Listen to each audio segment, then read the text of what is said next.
We're going to talk a little bit about center of mass today. I have these objects that I just cut out randomly and I found the center of mass. Now how did I find that center of mass?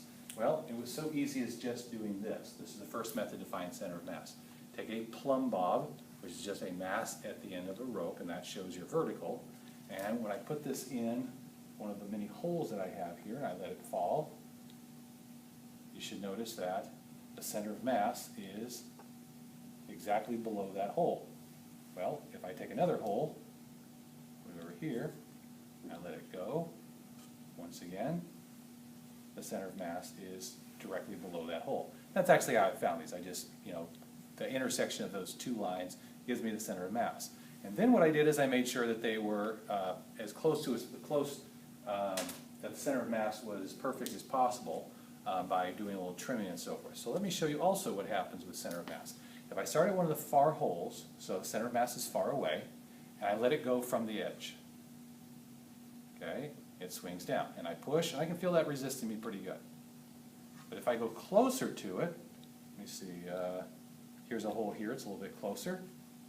You should notice that it didn't swing as fast. And I can feel that it's not resisting me. When I get right at the center of mass, and again, we'll see how good this one is, it's barely moving.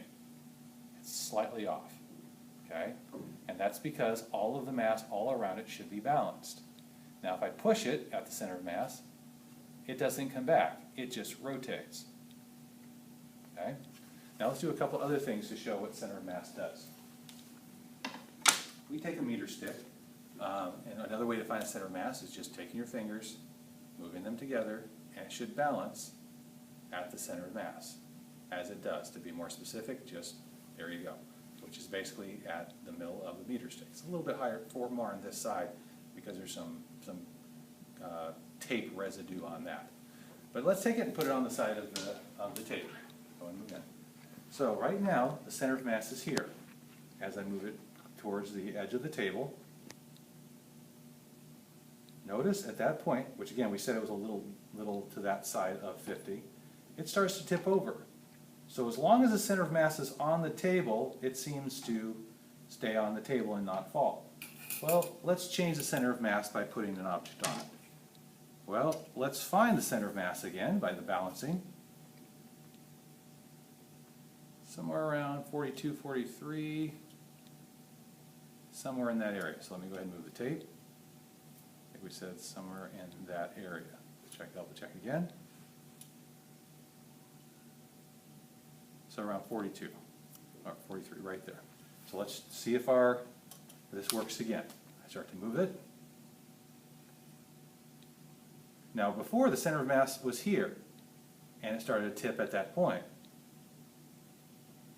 But now it starts to tip at the new center of mass. So as long as this is on the table, it will balance, or it will stay on the table. And right at that point is where it begins to fall off the table at the center of mass. Now, this next demo will give you the biggest bang for your buck, teachers-wise. So right here, I've got a meter stick. If you look here, I got very, very lucky that just putting this binder clip on it gets me right to about 150 grams. It's as close as I could possibly. I guess I could take off one of these things. What the heck, let's do that really fast. 150, all right? Here's a 50-gram mass. Here's a 100-gram mass. And here we have as close to a knife edge as I'm going to try to do. Now, if 50 is the center of mass, well, I'll get it this way, make it easier. Here's 60. The center of mass is 10 from the place where I'm going to put the pivot. So over here, I'm going to put 150 grams on the meter stick.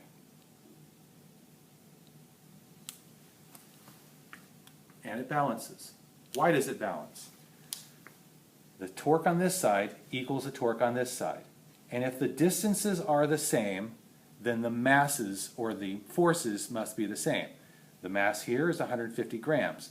The mass here is 150 grams. Now you might say, but it's everywhere. The mass is everywhere on this meter stick. Yes, But the concept of center of mass was discovered so that, that all of the mass is concentrated at that point. Let's double check it again. Let's put it 20 centimeters away. And if it's true, if I move this over to 20 centimeters, I'll do this in two pieces here.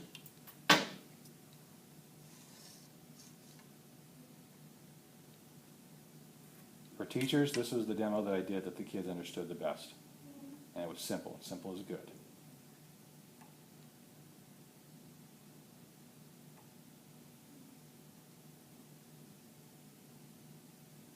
There you go. Proof again. If the distances are the same, then the forces must be the same. So if this is 150 grams, of course, change that to force, and that's 150 grams, then that must work, right? So there's your proof of the idea of center of mass. When you are working with an extended object like a meter stick or anything else, you can concentrate all of its mass and all of the force acting on it at its center of mass.